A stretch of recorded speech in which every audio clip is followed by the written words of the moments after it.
Jo reale. Intensifikohen hetimet ndaj Ballukut ishte lajmi. Sot janë kërkuar në bankat e nivelit të dytë, janë bërë kontrolle, ndoshta mund të dërguar letër porosi, do duhet parë si e shikon këtë. Është diçka totalisht e pritshme sepse përtej hetimeve që bëheshin për zonjën Balluku si për në rastin e tunelit Llogaras dhe në rastin e Unazës madhe të Tiranës, pritej domethënë që të kishte edhe një lloj hetimi për pasurinë e saj, e cili është akoma më kompleks se sa këto rastet e tjera, sepse këta mos mendon domethënë që janë kaq të paqënsa të mos arrin dot të fshehin le të themi të ardhurat e tyre. Kur ty të arrin të fshehe si një zyrtare thjesht, e kujton ti atë 500.000 euro që në gjetur në tubin e aspirimit, të asaj zyrtares Alda Klosi, më duket se si ka qenë, nuk Alda Klosi. Imagjino pastaj për personazhe si zonja Balluku, e cila ka menaxhuar këto 4-5 vitet e fundit më shumë se 2 miliard euro të pasurive të shqiptarëve, parat pasurive të shqiptarëve në kryesisht në rrugë dhe në infrastrukturën energjetike.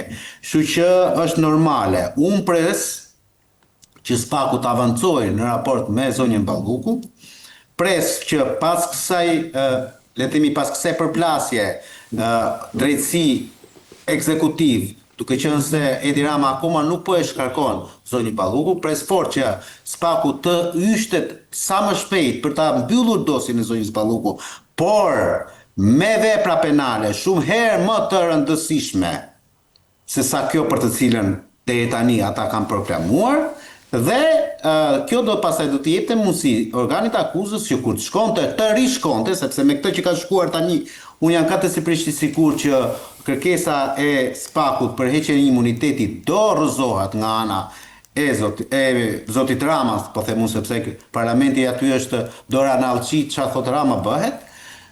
Por në momenti kur në qoftë se SPAK-u të shkojë me pastrim të produkteve veprës penale, se këtu është elbi pyetja.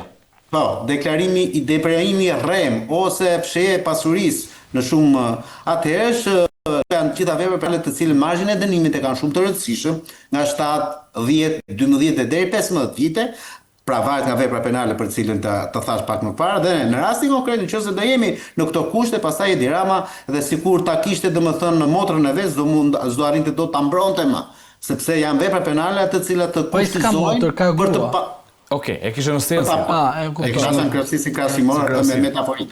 Pra janë raste të cilat domethënë e detyrojnë që të bëjë një gjë të tillë.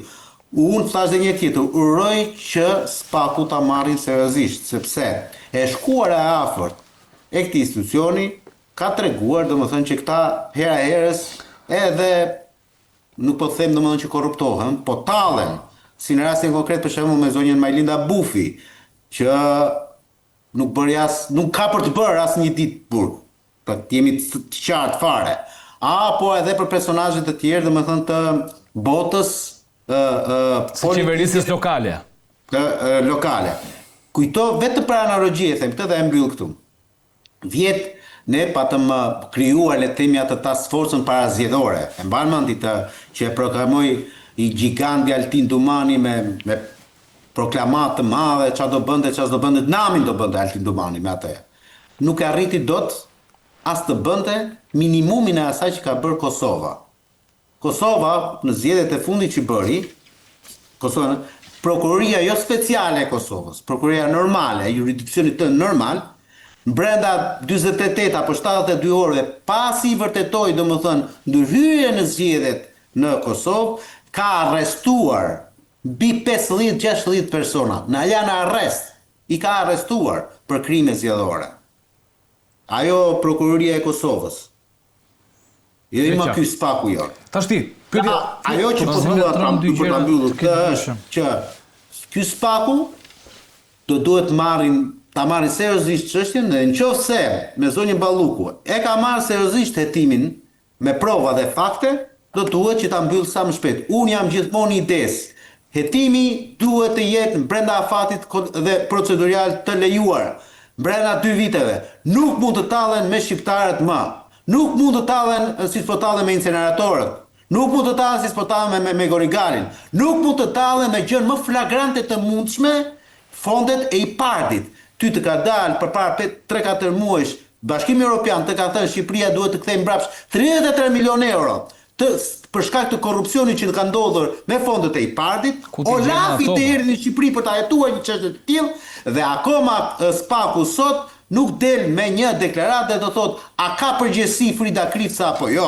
A ka përgjegjësi AZBR, drejtoresha AZBR-s apo jo. Dhe nëse s'paskan, atëherë kush e ka përgjegjësinë për faktin domethënë që fondet e IPARD-it u anulluan, u pozulluan dhe Bashkimi Evropian ne sot na kërkon 33 milionë euro mbrapsht. Këtë dua unë SPAK-u. Rritja e taksave do paguajmë ne gropat e tyre. Gjobat që policat na vendosin do paguajmë ne korrupsionin e tyre. Është më thjesht nderuar. Tani, më rrit pak këtë çështja. Arsim nuk ke, infrastrukturë nuk ke, ne do t'i paguajmë. Thuaj qytetarëve, mos e bëmë pikpyetje. Ju do t'i paguani. Unë jam gjithmonë që të marr një qasje pozitiviste. Unë dua që gjëja e mirë të ndodhi, pavarësisht faktit të më thënë që kam... Po ne, mos të themi që vazhdimisht këta do shkojnë në burg, koleg. Sidomos me kohën kur në drejtim të SPAK-ut ka qenë zoti Altin Dumani. Të gjithë këta që e mbroj me istikan kohën 3 vjeçarin Altin Dumanit, po rrithem dhe nuk do lodhen duke i thënë. Ka qenë koha e ignorantit, koha e, domethënë e gjithçka e përveç se e asaj që konsiderohet legjitime. Po prit se kolegu thotë diçka, një sekondë duhet ta çojmë në linjën e tij, një sekondë. Leonardo, mbajmë 5 minuta. Jo, prit një sekondë. Ata të cilët dikur bënin lavazh Altin Dumanit, sot flasin kundër Altin Dumanit, kundër SPAK-ut, kundër prokurorëve. Abuzimin e atij se ka do të thonë 90% prokurorë, asnjë prokuror nuk ka atë. Po se kam. Po një ditë para se ti ku ka ishte, ai ishte ai burri që të firmosë arrestimin e Ballukut. Para se ti kte e zvarriti 4 vite dosjen, edhe nuk quhet guxim ky. Ky quhet mashtrim. Se do të lëviz, ju mund të bëni bisedë sa doni. Do të mbajë 2 minuta, shpjegoj dhe vazhdo. Jo, vetëm me këtë të lutem se më pëlqeu shumë kjo që sapo the. Guximin e atij. Se ka pas kush guximin e atij. O Andi. Perceptimi publik. Andi më lidhu. Ishte prokuror dhe drejtues i SPAK-ut, nuk ishte policë rrugor më burr. Nuk ishte as bari tufe. Ç'do më thon kjo? Ta shpjegoj pra. Është aty jo për të na treguar se shpatu gjëra kamo. Shpatu e atij është pena, o zotri. Proceduraliteti brenda fateve kohore të miratuara me kodin e procedurës penale të çojë dosjen në gjykatë. Nuk mund të më thot mua ai zoti Altin Dumani që inceneratorët ka 7 vjet, 8 vjet aty që jetohen dhe nuk ka një vendim. Edhe shkrim intelektual. Çfarë vendimi ka marrë për teatrin? Është për shembull 2020-ën ka kaluar çdo afat ligjor o zotri. Peko Parkun, ato dy tigrat që janë në gjirin e Vlorës, apo rrugët e Florinta më zotri nderuar. Po çfarë duhet pres më nga ky Altin Dumani më? Ju të çuditni fare më. Po, se bën Altin. Un kam mendimin. Po ishe pa drejtësi fare monart për korruptuar. Po jo më çfarë pa drejtësi, më jemi vetë apo jo të lutem zotri. Dëgjoj të lutem. Un kam si qytetar një mendim negativist për politikanin Ilir Meta.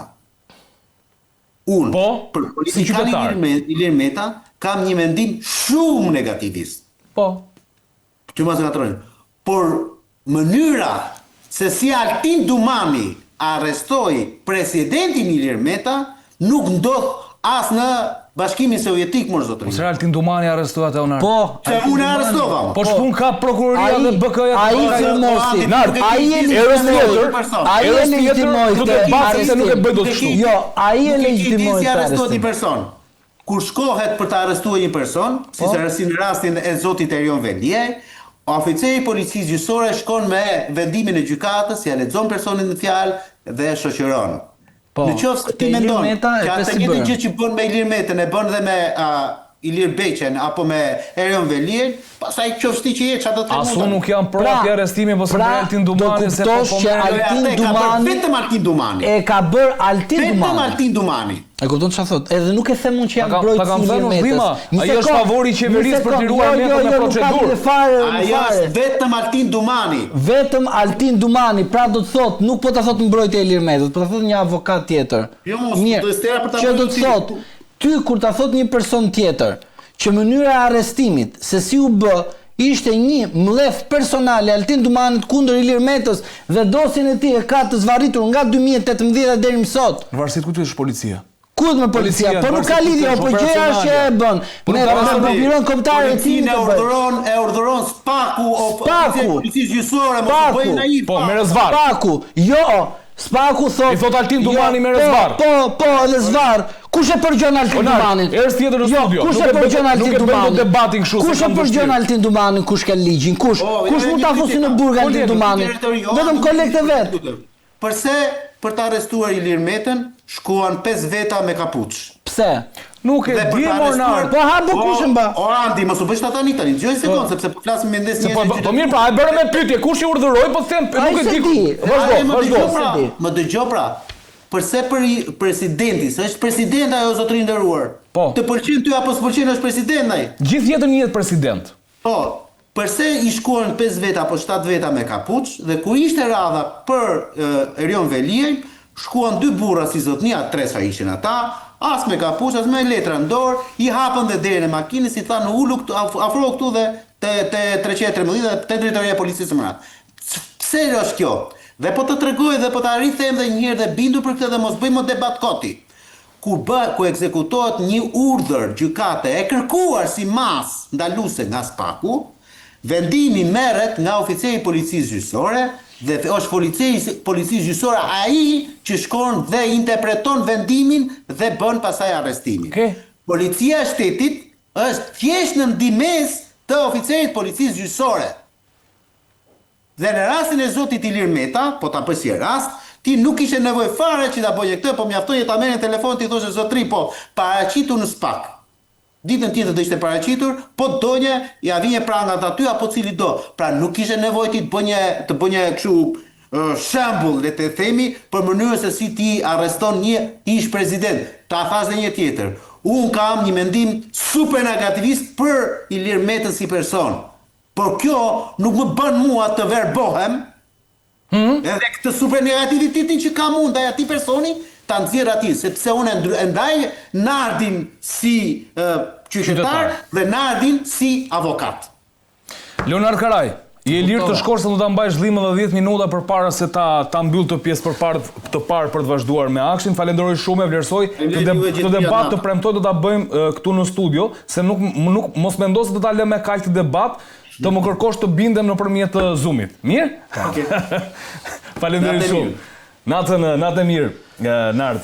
Thjesht vetëm një parashtim të vogël lidhur me atë që tha. Me shumë të drejtë tha, arrestimi i zotit Meta është bërë në mënyrë të tillë, e para, dhe e dyta, zoti Dumani ka firmosur dhe OPG-ja nuk ka kryer detyrat e veta, sepse OPG-ja është ai organ që bën veprimin, çfarë procedurial të ndalimit dhe të arrestimit të personit.